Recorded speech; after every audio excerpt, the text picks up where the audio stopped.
ನಿನ್ನಿನ ನಿನ್ನಿನ ದಿವಸ ನಮ್ಮ ಮೈಸೂರಿನ ಸದಾಶಿವ ಗುರುಗಳದ್ದು ಒಂದು ಶ್ರದ್ಧಾಂಜಲಿ ಅರ್ಪಿಸುವ ಕಾರ್ಯಕ್ರಮ ಮಾಡಿದ್ವಿ. ಮತ್ತು ನಾವು ಒಂದ್ 2 ದಿವಸ ಬ್ಯಾಂಗ್ಳೂರಿಗೆ ಹೋಗ್ಬೇಕಾಗಿತ್ತು. ಅನಿವಾರ್ಯ ಕಾರಣದಿಂದ ಮಗಳ ಡೆಲಿವರಿ ಮುಗಿಸಿ ಗಂಡ ಮನೆಗೆ ಬಿಟ್ಟು ಬರ್ಲಿಕ್ಕೆ ಹೋಗಿದ್ವಿ. ಹಿಂಗಾಗಿ ಯಾವ ಕ್ಲಾಸ್ಗೂ ಹಾಜರಾಗಿದ್ದಿಲ್ಲ. ಅಲ್ಲಿಯವರೆಗೆ ಕ್ಲಾಸ್ಗಳನ್ನ ನಿರಂತರವಾಗಿ ನಮ್ಮ ದುಂಡಣ್ಣ ಗುರುಗಳು ನಡೆಸ್ಕೊಂಡು ಬಂದಿದ್ದಕ್ಕಾಗಿ ಮತ್ತೆ ಬೇರೆ ಯಾರು ನಡೆಸಿರೋ ಅವ್ರಿಗೆ ಎಲ್ಲರಿಗೂ ಶಿವಪುತ್ರಪ್ಪ ಗಂಗಾಪುರ ಸರು ನಡೆಸಿರ್ತಾರ ಅಂತ ಭಾವಿಸೇನಿ. ಯಾರ್ಯಾರು ನಡೆಸ್ಕೊತೀರಿ ಅವ್ರಿಗೆಲ್ಲರಿಗೂ ಧನ್ಯವಾದವನ್ನು ಹೇಳಿ ಇವತ್ತಿನ ಈ ಪ್ರವಚನ 11ನೇ ಅನುವಾಕದ ಮುಂದಿನ ಭಾಗ ನಾನು ಪ್ರಾರಂಭ ಮಾಡ್ತೇನೆ.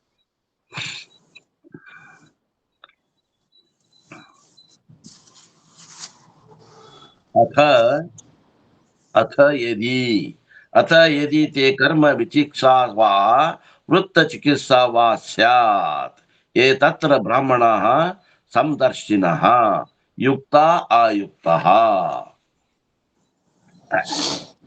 ಅಲುಪ್ತ ಧರ್ಮಕಾಮಾಃ ಸ್ಯುಃ ಯಥಾ ತೇ ತತ್ರ ವರ್ತೇರನ್ ತಥಾ ತತ್ರ ವರ್ತೇತ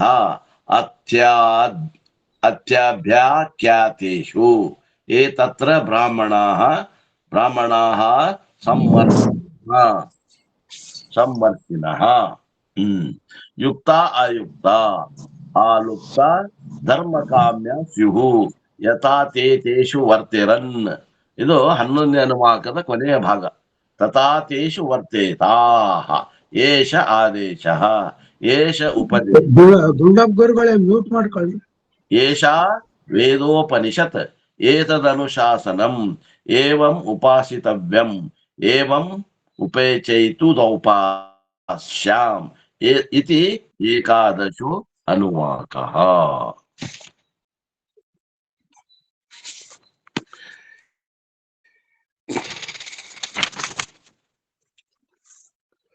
ಉಪಾಸಿತವ್ಯಂ ಅಂದ್ರ ನಮ್ಮ ಜೀವನ ಹೆಂಗ ಇರಬೇಕು. ದ ಲೈಫ್ ಶುಡ್ ಲೆಡ್ ಏವಂ ಇನ್ ದಿಸ್ ಮ್ಯಾನರ್. ಜೀವನವನ್ನ ನಾವು ಯಾವ ರೀತಿ ಸಾಗಿಸ್ಬೇಕು ಅನ್ನುವಂತ ನೀತಿ ಪಾಠಗಳನ್ನ ಈ ಒಂದು ಅನುಶಾಸಿತನಲ್ಲಿ ಹೇಳ್ತಾ ಇದ್ದಾರೆ. ಉಪಸ್ಮ್ಯಂ ಅಂದ್ರೆ life should be led in this manner alone. ಜೀವನವನ್ನ ಹೆಂಗ್ ನಡೆಸ್ಬೇಕು. ಈ ವಿದ್ಯಾರ್ಥಿ ಈ ಜೀವನವನ್ನ ಹೆಂಗ್ ನಡೆಸ್ಬೇಕು ಅನ್ನುವಂಥದ್ದನ್ನ ಈ ಒಂದು ಭಾಗದಲ್ಲಿ ಈ ಪಾಠವನ್ನ ಮಾಡಾಕತ್ತಾರ ಗುರುಗಳು. ಕೆಲವು ಮಂದಿ ಈ ಪಾಠವನ್ನ ಗುರುಕುಲ ಮುಗಿದು 12 ವರ್ಷ ಶಿಕ್ಷಣ ಮುಗಿದ ಮೇಲೆ ಹೇಳುವಂತದ್ದು ಅಂತಾರ. ನಮ್ಮಪ್ಪ ಅವ್ರು ಏನ್ ಅರ್ಥ ಮಾಡ್ಯಾರ ಅಂದ್ರ ಗುರುಕುಲಕ್ಕೆ ಪ್ರವೇಶ ಆದಾಗನ ಈ ಮಾತುಗಳನ್ನ ಹೇಳ್ತಾರ. 8 ವಯಸ್ಸಿಗೆ ಏನು ಉಪನಯನ ಸಂಸ್ಕಾರ ತಗೊಂಡು 3 ದೀಕ್ಷಾ ಹಾಕೊಂಡು ಜನಿವಾರ ಹಾಕೊಂಡು ಗುರುಕುಲಕ್ಕೆ ಹೋಗ್ತಾರವ ಒಟ್ಟು ಅವಾಗ್ನ ಈ ಮಾತುಗಳನ್ನ ಹೇಳ್ತಾರ ಅಂತ ಹಿಂದೆ ಹೇಳ್ಕೊಂತ ಬಂದಾರ. ಈಗ ಅದನ್ನ ಹೇಳಾಕತ್ತಾರ. Suppose you have a doubt regarding a course of action or a doubt regarding the conduct in life, there would be the Brahmins in that place who are discriminating, experienced, impartial, considerate and committed to dharma. ಯಾವ ರೀತಿ ಒಂದು ಜೀವನವನ್ನು ಕಳಿಬೇಕು ನಾವು 8 ವರ್ಷದಿಂದ ಹಿಡಿದು ಮುಂದೆ ನಮ್ಮ ಆಯುಷ್ಯ ಪರ್ಯಂತರ ವೈದಿಕ ಲೈಫ್ ಅನ್ನು ಹೆಂಗ ಕಳಿಬೇಕು ಅನ್ನುವಂಥದ್ದು ಒಂದು ಆದರ್ಶ ಜೀವನವನ್ನ ಆ ಮಗು 8 ವರ್ಷದ ಇದ್ದಾಗ ಗುರು ಹಾಕಿ ಕೊಡ್ತಾನೆ. ಯಾವ ರೀತಿ ನಾವು ಅಭ್ಯಾಸ ಮಾಡ್ಬೇಕು, ಯಾವ ರೀತಿ ನಮ್ಮ ಜೀವನದ ಗುರಿಗಳಿರ್ಬೇಕು, ಯಾವ ರೀತಿ ನಾವು ಜೀವನವನ್ನ ಸಾಗಿಸ್ಬೇಕು, ಯಾವ ರೀತಿ ಧರ್ಮಕ್ಕೆ ಹೊಂದ್ಕೊಂಡು ಧರ್ಮ ಅರ್ಥ ಕಾಮಗಳನ್ನ ಪಡೆಯುವುದಲ್ದನ್ನ ಮೋಕ್ಷಕ್ಕೆ ನಾವು ಹೆಂಗ ಅಧಿಕಾರಿಗಳಾಗ್ಬೇಕು ಅನ್ನುವಂಥದ್ದನ್ನ ಎಲ್ಲ ಕ್ರಮವಾಗಿ ಹೇಳ್ತಾ ಇದ್ದಾರೆ. ಎಲ್ಲ ಹೇಳ್ಯಾರೆ, ನಾವು ಬರೀ ಮಾಡ್ಬೇಕಷ್ಟೇ, ಏನೇನು ಸಂಶೋಧನೆ ಮಾಡ್ಬೇಕಾಗಿಲ್ಲ ಅಂತ. May you act in that situation in such a manner as they would act in that situation. ಯಾವ್ಯಾವ ಸಂದರ್ಭಕ್ಕೆ ಅನುಗುಣವಾಗಿ ಯಾವ್ಯಾವ ರೀತಿ ಪ್ರತಿಕ್ರಿಯೆಯನ್ನು ಮಾಡಬೇಕು, ದೊಡ್ಡವರಿದ್ದಾಗ ಹೆಂಗ್ ಪ್ರತಿಕ್ರಿಯೆ ಮಾಡಬೇಕು, ನಮ್ಗಿಂತ ಚಿಕ್ಕವರಿದ್ದಾಗ ಅವ್ರಿಗೆ ಹೆಂಗ್ ಆದೇಶ ಮಾಡಬೇಕು, ಎಲ್ಲವನ್ನ ಹೇಳ್ತಾರೆ. There would be Brahmins in that place who are discriminating, experienced, impartial, considerate and committed to dharma.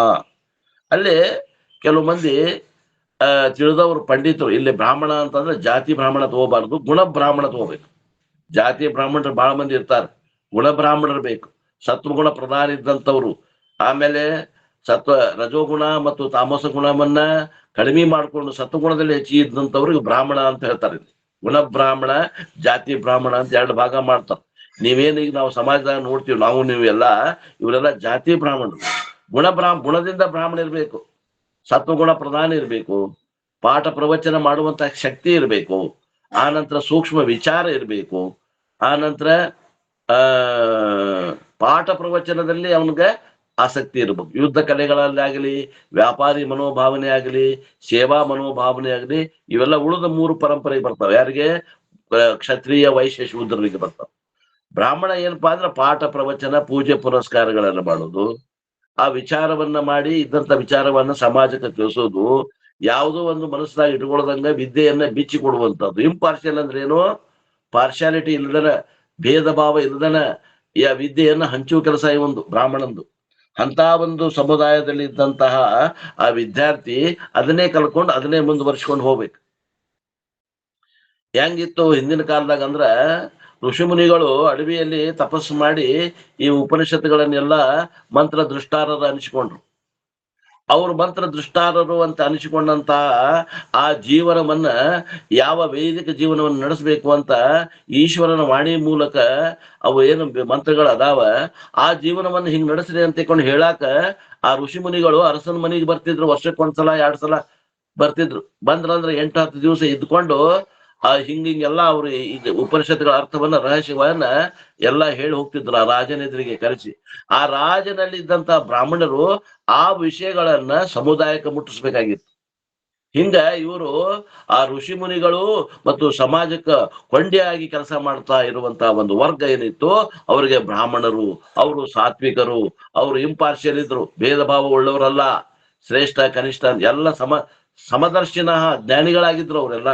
ಅಂಥವ್ರಿಗೆ ಇಲ್ಲಿ ಬ್ರಾಹ್ಮಣರು ಅನ್ನಾಗತ್ತ. ಇವತ್ತಿನ ಕಾಲಕ್ಕೆ ನಾವು ನೋಡಿದ್ವಿ ಅಂದ್ರೆ ಅಜಗಜಾಂತರ ಫರಕ್ ಅದ ಏನ್ರಿ, ಅಜಗಜಾಂತರ ಫರಕ್ ಅದ. ಎಲ್ಲೋ ಕೆಲವು ಮಂದಿ ಆ ರೀತಿ ಇಂಪಾರ್ಷಿಯಲ್ಲು, ವೇದಗಳಲ್ಲಿ ಇದ್ದಂಥದ್ದು ಇದ್ದಕ್ಕಿದ್ದಂಗೆ ಹೇಳೋರು ಅದಾರ, ಇಲ್ಲ ಅಂತ ಅನ್ನಕ್ ಬರಂಗಿಲ್ಲ, ಬಹಳ ಕಡಿಮೆ ಏನ್ರಿ. ಅವಾಗ ಹಂಗಿದ್ದಾಗ ಆ ಗುಂಪಿನಾಗ ಆ ವಿದ್ಯಾರ್ಥಿ ಬೆಳಿತಾನೆ ಅಂತ ಹೇಳ್ತಾರೆ. May you conduct yourself with respect to them in such a manner as they would contact themselves with respect to them. This is the injection. ಇದು ಶ್ರುತಿ ಹಿಂಗ್ ಹೇಳ್ತದ. This is injection, this is injection, this is injection, this is the essence of the Vedas. ಈ ರೀತಿಯನ್ನ ಜೀವನವನ್ನ ನೀವು ಸಾಗಿಸ್ಕೊಂಡು ಹೋದ್ರೆ ನಿಮಗೆ ಎಲ್ಲಿಯೂ ಕಷ್ಟ ನಷ್ಟಗಳು ಬರುವುದಿಲ್ಲ. ಯಾಕ? ಈಶ್ವರನ ವಾಣಿ ಕೇಳ್ಕೊಂಡು ಬಂದ ಋಷಿಗಳು ನಮಗೆ ಹೇಳ್ತಾರೆ ಈ ರೀತಿ ಜೀವನ ಮಾಡ್ರಿ ಅಂತ. ಆ ರೀತಿ ಜೀವನ ಮಾಡ್ತೀವಿ. ನಮ್ಮ ಈಗಿನ ಜೀವನ ಹೆಂಗಾಗದ್ರಿ? ಯಾರು ಹೇಳ್ತಾರ? ನಮ್ಮ ಈಗಿನ ಜೀವನ ಹೆಂಗಾಗೈತಂದ್ರ, ನಮ್ಗೆ ಎಲ್ಲಿ ರುಚಿ ಅದ ಅಲ್ಲಿ ಬೆನ್ ಹತ್ತೀವಿ. ಅಮೆರಿಕಕ್ಕೆ ಹೋಗು, ಇಂಗ್ಲೆಂಡ್ಗೆ ಹೋಗು, ರೊಕ್ಕ ಬಾಳ ಐತಿ, ರೊಕ್ಕ ಸಾಕು, ನೀನ್ ಧರ್ಮದಿಂದ ಗಳಿಸ್ಬೇಕಂತ ನೇಮಿಲ್ಲ, ಅಧರ್ಮದಿಂದ ಗಳಿಸು. ಅಲ್ಲಿದ್ದಂತ ಅಲ್ಲಿ ಜೀವನಕ್ಕೆ ಹೊಂದ್ಕೊಳ್ಳೋದು. ಇಲ್ಲಿ ವೇದ ಯುಕ್ತವಾದಂತ ಜೀವನವನ್ನ ಹಿಡಿತಾರ, ಅಲ್ಲಗಳಿತಾರ, ತಮಗ್ ಮನಸ್ಸಿಗೆ ಬಂದಂತ ಅಲ್ಲಿ ಜೀವನವನ್ನ ಅನುಕರಣೆ ಮಾಡ್ತಾರ. ಅಲ್ಲಿ ಜನ ಏನ್ ಮಾಡ್ತಾರ ಅಂದ್ರ ಅವ್ರಿಗೆ ಆ ಜೀವನ ಬೇಸರ ಆಗ್ಯದ. ಅವ್ರು ಅಲ್ಲಿ ಜೀವನ, ಒಬ್ಬೊಬ್ಬ ಮನುಷ್ಯ 3-4 ಮದ್ವಿ ಡೈವರ್ಸ್ ಆಗ್ತಾವ, 3-4 ಮದ್ವಿ ಆಗ್ತಾರ. ಅಲ್ಲಿ ಜೀವನಕ್ಕೆ ಬೇಸತ್ತ ಅವರು ಭಾರತಕ್ಕೆ ಬಂದು ಇಲ್ಲಿ ಹೊಲ ಖರೀದಿ ಮಾಡಿ ಪ್ಲಾಂಟೇಶನ್ ಮಾಡ್ಕೊಂಡು ಇಲ್ಲಿ ಒಂದು ಆದರ್ಶ ಜೀವನ ಬದುಕಲಿಕ್ಕೆ ಅವ್ರು ವಿಚಾರ ಮಾಡಕತ್ತ. ನೋಡಿ ಇದೆಂತ ವಿಪರ್ಯಾಸ. ನಾವು ಮಾಡ್ತಾ ಇರುವಂತ ಜೀವನ ನಮ್ಮ ರುಚಿಗೆ ತಕ್ಕ ಹೊಂಟದ ಫಾರಿನರ್ಸ್ ಜೀವನ, ಅದನ್ನು ಫಾಲೋ ಮಾಡಕತ್ತೀವಿ ನಾವು ಭಾರತೀಯರು. ಆದ್ರೆ ನಮ್ಮ ಭಾರತೀಯ ವೇದ ಪಾರಂಪರಿಕ ಜೀವನ ಹೆಂಗದ ಅಂದ್ರೆ, ಈಶ್ವರನ ವಾಣಿಯಾದಂತಹ ವೇದಗಳಲ್ಲಿ ಹೇಳಿದ ರೀತಿಯಿಂದ ನಮ್ಮ ಜೀವನ ಮಾಡುವಂತದ್ದು. ನೋಡ್ರಿ ಎಷ್ಟು ಫರಕ್ ಅದ ನೋಡ್ರಿ. This is the injunction of smriti. ಇದು ಸ್ಮೃತಿಯ ಆದೇಶ. This is the essence of the Veda. ಇದು ವೇದದ ರಹಸ್ಯ. This is the commandment of the Lord. ಇದು ಪರಮಾತ್ಮನ ಆಜ್ಞೆ. The life must be led in this manner. ಜೀವನವನ್ನ ಈ ರೀತಿ ಗಳಿಸ್ರಿ, ಸಂತೃಪ್ತಿ ಇರ್ತದ. Life should be led in this manner alone ಅಂತ 2 ಸಲ ಮಾತನ್ನ ಹೇಳ್ತಾರೆ. ಯಾಕಂದ್ರೆ ಇಲ್ಲಿಗೆ ಈ ಉಪನಿಷತ್ತು ಇದು ಏನದ ಕೊನೆಯ ಭಾಗಕ್ಕೆ ಬಂದದ ಅಂತ. ಇದ್ರ ವಿಶೇಷ ಅರ್ಥವನ್ನ ಅಪ್ಪೋರ್ ಮತ್ ಬಿಡಿಸಿ ಹೇಳ್ತಾರೆ. ನಾ ಏನ್ ಹೇಳಿದ್ನಿ ಅದನ್ನ ಹೇಳ್ತಾರೆ ನೋಡು. ನಾನು ಬಾಳ ದಿನ ಆಯ್ತು ಅಪ್ಪೋರ್ ಬಾಯಲ್ಲಿ ಕೇಳಿದ್ದು. ಈಗ ಅಂತೂ ಏನು ಓದಿಲ್ಲ, ಊರಿಗೆ ಹೋಗಿ ಬರೋದಾಗ್ಯದ. ನೋಡೋದು ಅವ್ರು ಏನ್ ಹೇಳ್ತಾರ ಅದನ್ನ ಹೇಳ್ಕೊಂತ ಹೋಗ್ತೇನೆ. ಈಗ ನನಗೆ ನೆನಪಿದ್ದಷ್ಟು ನಾ ಹೇಳ್ಕೊಂತ ಬಂದೇನೆ. Previously we saw that Vedas are primary source of knowledge on dharma and adharma, essentially the guide on how to live. ಮೊದಲ ಏನ್ ಹೇಳ್ಕೊಂತ ಬಂದ್ರು ಅಂದ್ರ ವೇದಗಳು ಒಂದು ಜೀವನವನ್ನ ನಡೆಸಬೇಕ ದಾರಿ ದೀಪಗಳಾಗಿದ್ವು. ಆ ವೇದಗಳಲ್ಲಿ ಹೆಂಗ ಸತ್ಯಂ ವದ ಧರ್ಮಂ ಚರ ಅಂತ ಹೇಳ್ಯಾರ, ಆ ರೀತಿ ಜೀವನವನ್ನ ಮಾಡಿದ್ರ ಒಂದು ಒಳ್ಳೆ ಸಂತೃಪ್ತಿ ಜೀವನ ಆಗ್ತದ. ಹೆಂಗ ಜೀವನ ಮಾಡ್ಬೇಕನ್ನೋದು ವೇದ ನಮಗೆ ಹೇಳ್ಯದ. The Vedas may not discuss every possible situation in life because it cannot visualize all of them. Therefore, they give only broad guidelines. ಸಣ್ಣ ಪುಟ್ಟ ಸನ್ನಿವೇಶಗಳನ್ನ ಹೆಂಗ್ ಎದುರಿಸ್ಬೇಕನ್ನೋದು ವೇದ ಹೇಳಲಿಕ್ಕಿಲ್ಲ. ಆದ್ರೆ ಎಂತ ಸನ್ನಿವೇಶ ಬಂದಾಗ ನಾವು ಹೆಂಗ್ ವರ್ತಿಸ್ಬೇಕು, ಹೆಂಗ್ ನಡ್ಕೋಬೇಕು, ದೊಡ್ಡವ್ರ ಹತ್ರ ಹೆಂಗ್ ನಡ್ಕೋಬೇಕು, ಸಣ್ಣವ್ರ ಹತ್ರ ಹೆಂಗ್ ನಡ್ಕೋಬೇಕು, ಸನ್ನಿವೇಶ ಎಂತ ಸಂದರ್ಭದ ಆ ಸಂದರ್ಭದಾಗ ಸುಮ್ಕೊಂಡಿರ್ಬೇಕು, ಮಾತಾಡಿದ್ರೆ ಏನ್ ಮಾತಾಡ್ಬೇಕು, ಮಾತಾಡಿದ್ರೆ ಎಷ್ಟು ಮಾತಾಡ್ಬೇಕು, ಅದನ್ನ ಈ ಸಿಚುವೇಶನ್ ಇಸ್ ಎ ಸಿಚುವೇಶನ್. ಅದನ್ನ ಒಂದು ಯಾವ್ದೋ ಸಂದರ್ಭ ಬಂದದ, ಅದು ಕಷ್ಟದಿರ್ಬೋದು, ಅದು ಸುಖದಿರ್ಬೋದು. ಸುಖದಿದ್ರೆ ಯಾರಿಗೂ ತ್ರಾಸ ತೊಂದರೆ ಇಲ್ಲ. ದುಃಖದ ಸನ್ನಿವೇಶ ಇದ್ದಾಗ ಅದನ್ನ ಹೆಂಗ್ ಎದುರಿಸೋದಪ್ಪ ವೇದ ಹೇಳ್ತದ. ಆ ವೇದದ ಮಾತುಗಳನ್ನ ನಾವು ನೆನಪಿಟ್ಕೊಂಡಿವಂದ್ರ ನಮಗ ಕಷ್ಟ ಜೀವನ ಕೂಡ ಒಂದು ಸುಖದ ಹಾದಿಯಂತೆ ಪರಿವರ್ತಿಸಬಹುದು ಅಂತ ಹೇಳ್ತದ. ಏನ್ರಿ, ನಾವು ಕಷ್ಟ ಬಂದಾಗ ನನಗ ಬಂದೈತೇನೋ ಅಂತ ವಿಚಾರ ಮಾಡ್ತಿರ್ತೀವಿ. ಏನ್ ನೋಡಪ್ಪ, ಎದುರಿನ ಮನಿ ಅವ ಎಷ್ಟು ಸುಖದಿಂದ ಅದಾನ, ದೇವ್ರು ನಮ್ಗ ಕಷ್ಟ ಇಟ್ಟಾನೇನೋ ಅಂತ ಅನಿಸ್ತದೆ. ಅವಂಗ ಹೋಗಿ ಕೇಳ್ರಿ ಎದುರಿನ ಮನಿ ಅವೇನಂತ ಗೊತ್ತೈತನ, ಇವ ಎದುರಿನ ಮನಿ ಎಷ್ಟು ಸುಖದಿಂದ ಅದಾನ್ರಿ, ನಮಗ ಅಷ್ಟು ಸುಖ ಇಲ್ಲ ಅಂತಾನ. ಸುಖ ಹೊರಗೆ ಕಾಣ್ತೈತೆ ಬರ್ತ ಒಳಗ ತೋರುದಿಲ್ಲ. ಏನ್ರಿ, ಸುಖ ಎಲ್ಲೈತೆ ಅಂತ ತೋರುದಿಲ್ಲ, ಎಲ್ಲಿ ಇಲ್ಲ ಅಲ್ಲಿ ಸುಖ ತೋರ್ತದ. ಗೊತ್ತೈತೆ ನಿಮ್ಗೆ ರಹಸ್ಯ ಇದು.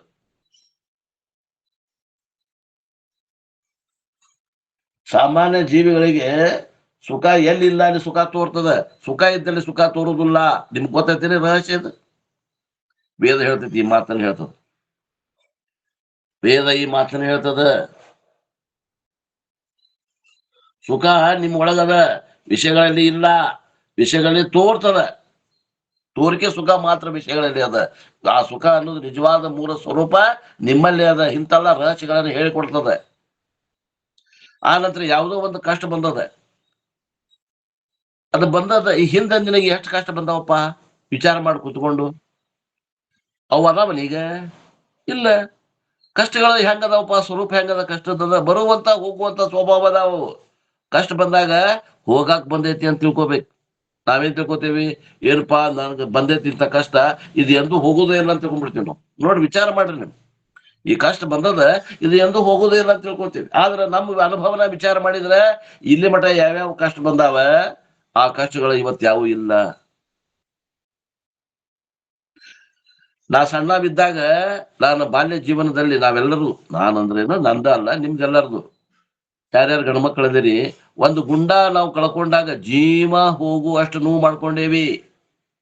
ಹೆಣ್ಮಕ್ಳು ಯಾರು ಇದ್ರ ಬಳಿಚೂರ ನಮ್ ಗೆಳತಿಯರಿಗೆ ನಾವು ಸೋತಿದ್ರ ಜೀವ ಹೋಗುವಷ್ಟು ಮನಸ್ಸಿಗೆ ನೋವು ಮಾಡ್ಕೊಂಡಿವಿ. ಒಡಕ ಬಳಿಚೂರು ಈಗ ಅದ ನೋವು ಅದನ್ರಿ. ಈಗ ಆ ಗುಂಡ ಗಜಗ ಕಳ್ಕೊಂಡಿದ್ದು ನೋವು ಐತೇನು, ಅಥವಾ ಗುಂಡ ಗಜಗ ಗೆದ್ದಿದ್ದು ಸಂತೋಷ ಐತೇನು, ಆ ಬಳಿಚೂರು ಗೆದ್ದಂತ ಸಂತೋಷ ಐತೇನು? ಈಗ ಆ ಸಂತೋಷನೂ ಇಲ್ಲ, ಆ ದುಃಖನೂ ಇಲ್ಲ. ಹಿಂಗ ಜೀವನದಾಗ ಹೆಂಗದಾವ ಸುಖ ದುಃಖಗಳಂದ್ರ ಆಗಮ ಪಾಯಿನೋ ಅರ್ಜುನ ಅಂತ ಹೇಳ್ತಾನ ಭಗವಂತ. ಅವು ಬರ್ತಾವ ಹೆಂಗೋ ಹಂಗ ಹೋಗ್ತಾವ, ಹೆಂಗ ಹೋಗ್ತಾವ ಹಂಗ ಬರ್ತಾವ. ಅವು ಬರು ಹೋಗು ಸ್ವಭಾವದದಾವ. ಅವಕ್ ಬರ್ಬೇಡ ಅನ್ನಕ್ ಹೋಗ್ಬೇಡ ಅನ್ನಕ ತಾವ ಬರ್ತಾವ, ತಾವ ಹೋಗ್ತಾವ. ನೀ ಸಾಕ್ಷಿಯಾಗಿ ಸುಮ್ಮಿದ್ ಬಿಡು, ಅದನ್ನ ಎದುರಿಸಿ ಅದನ್ನ ಮುಗಿಸ್ಬಿಡು. ಕರ್ಮ ಬೆನ್ನ ಹತ್ಯದ. ಆ ಕರ್ಮ ತನ್ನ ಕರ್ಮಕ್ಕನುಸಾರವಾಗಿ ಆ ಸುಖ ದುಃಖಗಳು ಬರ್ತಾವ. ಅವನು ಭೋಗಿಸದೆ ಅವಕ್ಕೆ ಬೇರೆ ಪರ್ಯಾಯವಾದಂತ ಮಾರ್ಗ ಇಲ್ಲ. ಸಂತೋಷವಾಗಿ ಭೋಗಿಸು.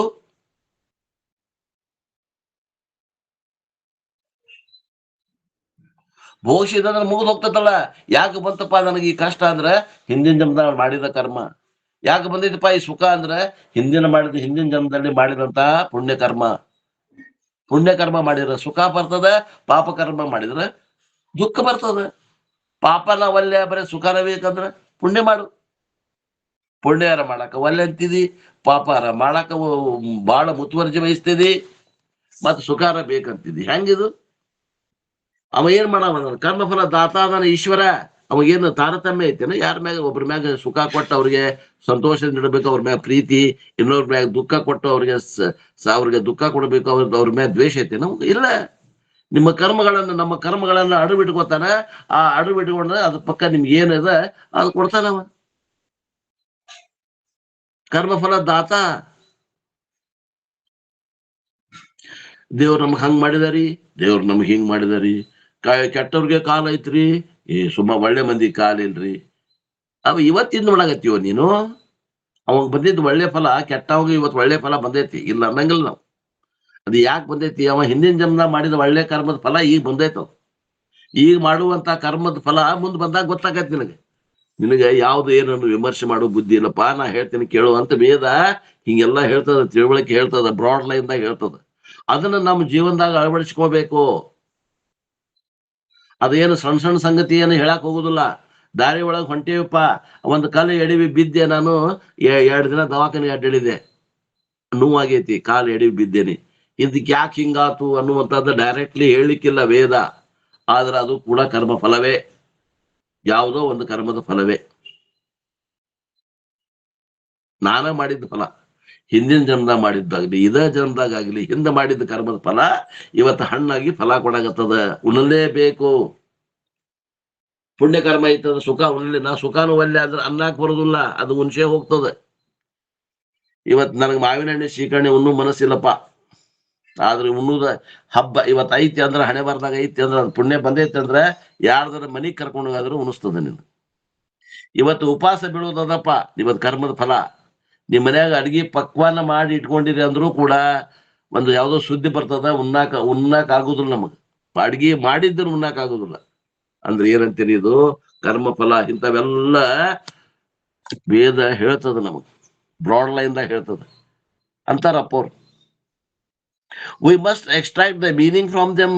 ಆ ವೇದ ವಾಕ್ಯಗಳ ಅರ್ಥವನ್ನ ನಾವು ಅವನ ಹುಡುಕಿ ರಹಸ್ಯವನ್ನ ತೆಗಿಬೇಕಾಗ್ತದೆ. Appropriate to the situation we face in life. ನಾವು ಜೀವನದಲ್ಲಿ ಯಾವ ಘಟನೆಗಳನ್ನ, ಎಂತ ಘಟನೆಗಳು ಬರ್ತಾವೋ ಆ ಘಟನೆಗಳಿಗೆ ಅನುಗುಣವಾಗಿ ನಾವು ತಿಳ್ಕೋಬೇಕು.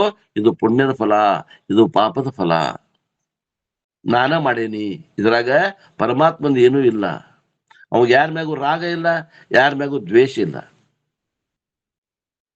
Therefore, the interpretation of the Vedas become important. We cannot blindly follow the words as it is. As the society and as the lifestyle change, the modifications, compromises to certain laws are required. ಕಾಲ ಬದಲಾವಣೆ ಆದಂಗ ಕೆಲವೊಂದು ಬದಲಾವಣೆ ಮಾಡ್ಕೋಬೇಕಾಗ್ತದೆ. ಯಾವ ಬದಲಾವಣೆ ಮಾಡ್ಕೋತೀವಲ್ಲ ಅವು ಏನಂತಾರ ನಮಕ? ಸ್ಮೃತಿಯಲ್ಲೇ ಬದಲಾವಣೆ ಅದ, ಶ್ರುತಿಯಲ್ಲೇ ಬದಲಾವಣೆ ಇಲ್ಲ. ತಿಳ್ಕೊಡ್ರಿ. ಕಾಲಕ್ಕೆ ಅನುಗುಣವಾಗಿ ಕೆಲವೊಂದು ಬದಲಾವಣೆ ಮಾಡ್ಕೋಬೇಕಾಗ್ತದೆ. Anything rigid contact cannot survive. ಯಾವುದು ಹಠದಿಂದ ನಾನು ಬದಲಾವಣೆ ಮಾಡ್ಕೊಳ್ಳೋದಿಲ್ಲ ಅಂದ್ರೆ ಅದು ಉಳಿಯುವುದಿಲ್ಲ, ಮುರಿದು ಹೋಗ್ತದೆ. ಹಠ ಮಾಡುವಂಗಿಲ್ಲ. Our scriptures allow us to flexibility to interpret and modify the laws according to the situation. ನೋಡ್ರಿ, ಅಲ್ಲಿ ಪರಿಸ್ಥಿತಿಗೆ ಅನುಗುಣವಾಗಿ, ಕಾಲಕ್ಕೆ ಅನುಗುಣವಾಗಿ ಅದು ಪರಿಹಾರ ಹೇಳ್ಕೊಂತ ಬಂದದ. ಒಂದ ಸಮಸ್ಯೆಗೆ ಒಂದು ಕಾಲಕ್ಕೆ ಒಂದು ಪರಿಹಾರ ಹೇಳಿದ್ರೆ ಇನ್ನೊಂದು ಕಾಲಕ್ಕೆ ಇನ್ನೊಂದು ಪರಿಹಾರ ಹೇಳ್ಯದ ವೇದ. ಅವನ್ನ ಬದಲಾವಣೆ ಮಾಡ್ಕೋಬೇಕಾಗ್ತದೆ. It is exactly like the constitution of the country. ನಮ್ಮ ವೇದ ಹೆಂಗದ ಅಂದ್ರೆ, ನಮ್ಮ ಭಾರತಕ್ಕ ಆ ಸಂವಿಧಾನ ಹೆಂಗದ ಅಲ್ಲ, ಆ ಸಂವಿಧಾನ ಇದ್ದಂಗ ನಮ್ಮ ಜೀವನಕ್ಕ ಸಂವಿಧಾನ ಯಾವುದು ಅಂದ್ರೆ ಅದು ವೇದ. The founders would not have visualized all the possible situations. ಅಂದ್ರೆ ಆ ಯಾರು ವೇದ ದೃಷ್ಟಾರರು ಏನದಾರ, ಅವು ನಮ್ಮ ಎಲ್ಲ ಸಮಸ್ಯೆಗಳಿಗೆ, ಸಣ್ಣ ಪುಟ್ಟ ಸಮಸ್ಯೆಗಳನ್ನ ಅವ್ರೇನು ಕಂಡಿರಕ್ಕಿಲ್ಲ. ಅವು ದೊಡ್ಡ ದೊಡ್ಡ ಸಮಸ್ಯೆಗಳನ್ನ ಕಂಡು ಅವರು ದೊಡ್ಡ ದೊಡ್ಡ ಸಮಸ್ಯೆಗಳಿಗೆ ಪರಿಹಾರ ಹೇಳ್ಯಾರ. ಚಿಕ್ಕ ಪುಟ್ಟ ಸಮಸ್ಯೆಗಳಿಗೆ ನಾವೇ ವೇದದ ಅಧೀನದಾಗ ಇದ್ಕೊಂಡು ಆ ದೃಷ್ಟಿ ಇಟ್ಕೊಂಡು ನೋಡಿದ್ರೆ ನಮ್ಗ ಗೊತ್ತಾಗ್ತದೆ ಯಾಕೆ ಹಿಂಗಾತು, ನಮ್ಗ ಗೊತ್ತಾಗ್ತದೆ. We recently faced a question whether a governor can appoint a person as a chief minister. ನಾವು ಸನೇದ್ರಾಗ ಪೇಪರ್ ಒಳಗೆ ಒಂದು ನ್ಯೂಸ್ ನೋಡೇವಿ ಅಂತ ಅಪ್ಪವ್ರು ಹೇಳಾಕತ್ತಾರ. ಇದು ಯಾವಾಗ ಅವ್ರು ಹೇಳುವತ್ನಾಗಿನ ಸುದ್ದಿ ಅದು. ಏನ್ ಪ್ರಶ್ನೆ ಅಂದ್ರ, ಒಬ್ಬ ಗವರ್ನರ್ ಇದ್ದಾವ ಆ CM ಅನ್ನ ಆಯ್ಕೆ ಮಾಡ್ಬೋದೇನ್ರಿ? ಒಬ್ಬ ಗವರ್ನರ್ ಇದ್ದಾವ CM ಅನ್ನ ಆಯ್ಕೆ ಯಾವಾಗ ಮಾಡ್ಬೇಕ್ರಿ? ಒಂದ್ ಕಂಡೀಷನ್ ಅದ. ಆಕ್ಚುಲಿ ಸಿಎಂ ನ ಆಯ್ಕೆ ಮಾಡ್ಬೇಕಾದಂತವ್ರು ಈ MLA ಆಯ್ಕೆ ಮಾಡ್ತಾರೆ, ಮೆಂಬರ್ ಆಫ್ ಲೆಜಿಸ್ಲೇಟಿವ್ ಅಸೆಂಬ್ಲಿ. ಆದ್ರೆ ಎಮರ್ಜೆನ್ಸಿ ಇದ್ದಾಗ ಬಾಡಿ ಡಿಸಾಲ್ವ್ ಆಗಿತ್ತಂದ್ರ ಅವಾಗ ಗವರ್ನರ್ ಸಿಎಂ ನ ಅಪಾಯಿಂಟ್ಮೆಂಟ್ ಮಾಡಬಹುದು.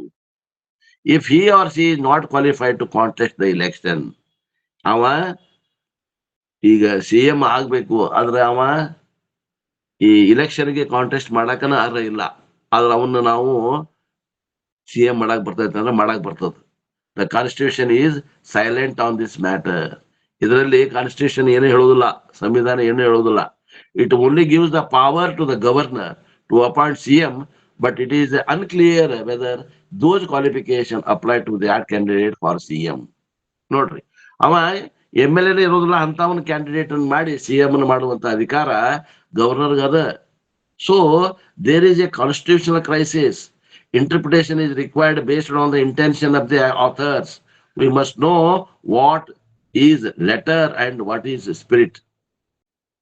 ನೋಡ್ರಿ, ಒಮ್ಮೊಮ್ಮೆ ಏನಿರ್ತದ, ಮಾತಿನ ಅರ್ಥ ಬೇರೆ ಇರ್ತದ, ಒಳಗ ರಹಸ್ಯ ಅರ್ಥ ಬೇರೆ ಇರ್ತದ. ಅದನ್ನ ತಿಳ್ಕೊಂಡು ಆ ಸಂವಿಧಾನದ ಏನ್ ಹೇಳೈತಪ್ಪ ಅನ್ನುವಂಥದ್ದನ್ನ ನಿರ್ಧಾರ ಮಾಡಬೇಕಾಗ್ತದೆ.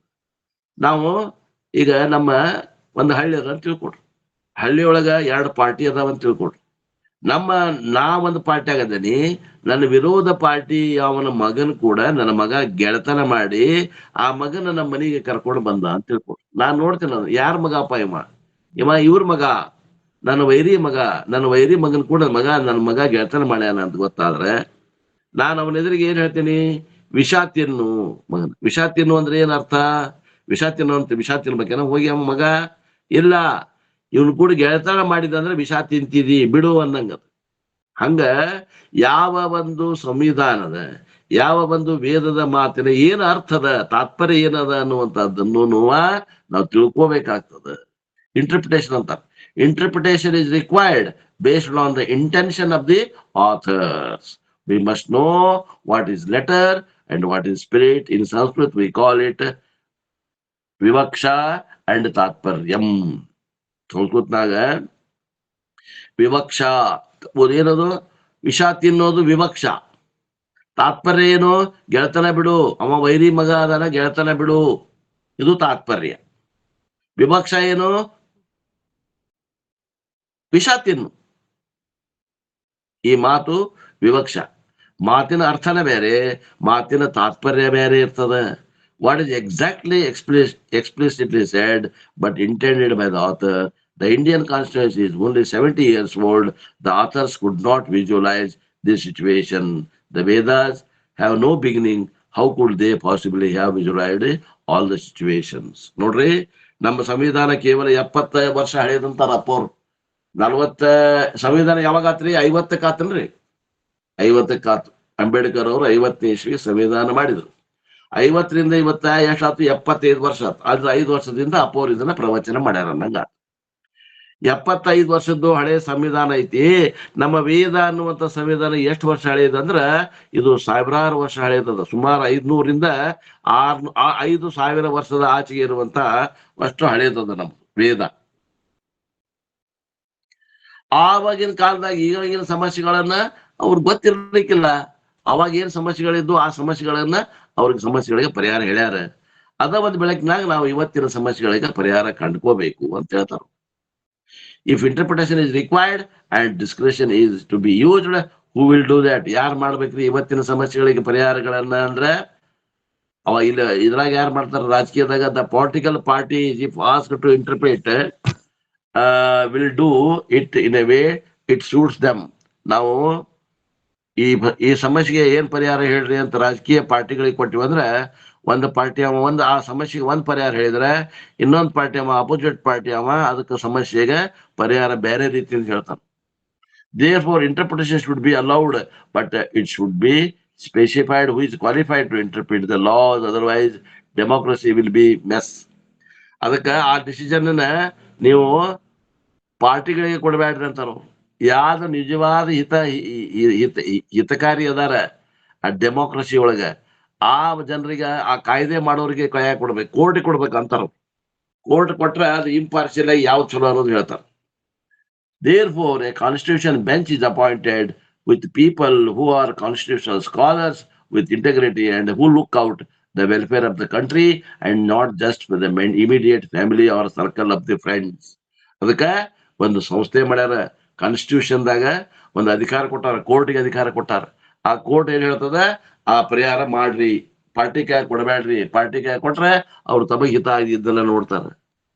ಹಂಗ ಎಲ್ಲರ ಹಿತವನ್ನು ನೋಡುವಂತಹ ಒಂದು ಸಂಸ್ಥೆ ಅಥವಾ ಒಂದು ಕೋರ್ಟ್ ಏನದ ಅಂತ ಒಂದು ಸಂದಿಗ್ಧ ಪರಿಸ್ಥಿತಿಯಲ್ಲಿ ನಿರ್ಣಾಯಕವಾದಂತಹ ನಿರ್ಣಯಗಳನ್ನ ತೆಗೆದುಕೊಳ್ಳಿಕ್ಕೆ ಅಲೋ ಮಾಡ್ತದ ಈ ಸಂವಿಧಾನ.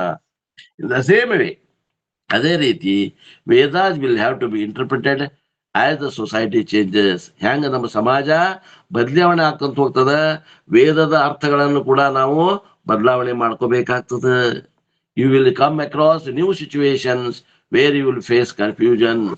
ಈಗ ಸಮಾಜ ನೋಡ್ರಿ ಎಷ್ಟು ಬದಲಾವಣೆ ಆಗ್ಯದ ಅಂದ್ರ, ಈಗಿನ ಕಾಲಕ್ಕ ಎಷ್ಟು ಫಾರ್ವರ್ಡ್ ಆಗ್ಯದ ವಿಚಾರ ಮಾಡಿದ್ರ. ಏನೋ ಲಿವ್ ಇನ್ ಟುಗೆದರ್ ಅಂತ, ಲಗ್ನ ಆಗಿರೋದಿಲ್ಲ, ಹಂಗ ಕೂಡಿರ್ತಾರೆ ಗಂಡು ಹೆಣ್ಣು. ಇದೇ ಬೆಂಗಳೂರು ಜೀವನ ಹೇಳಾಗತ್ತೇನೆ, ನಾ ಏನ್ ಫಾರಿನ್ದಾಗಿಂದ ಹೇಳಾಗತ್ತಿಲ್ಲ, ಬೆಂಗಳೂರಾಗ ನೋಡಾಗತ್ತೀವಿ ನಾವು. ಫಾರಿನ್ ಜೀವನ ಬೆಂಗಳೂರಿಗೆ ಬಂದದ. ಇನ್ನು ಬೆಂಗಳೂರಿಗೆ ಬಂದಿದ್ದು ಹುಬ್ಬಳ್ಳಿ ಬರೋದೇನ್ ದೂರ ಆಕತ್ತೇನ್ರಿ? ಇನ್ನೊಂದು 10 ವರ್ಷಕ್ಕೆ ಹುಬ್ಬಳ್ಳಿಯಾಗ ಚಾಲೂ ಆಕಾವ್ ಲಿವ್ ಇನ್ ಟುಗೆದರ್ ಅಂತ. ಇದು ಏನು, ಇದು ನಮ್ಮ ಸಂಸ್ಕೃತಿಯಾ? ಇದು ಅಲ್ಲ, ಇದು ಫಾರಿನರ್ ಸಂಸ್ಕೃತಿ ಪರಿಣಾಮ.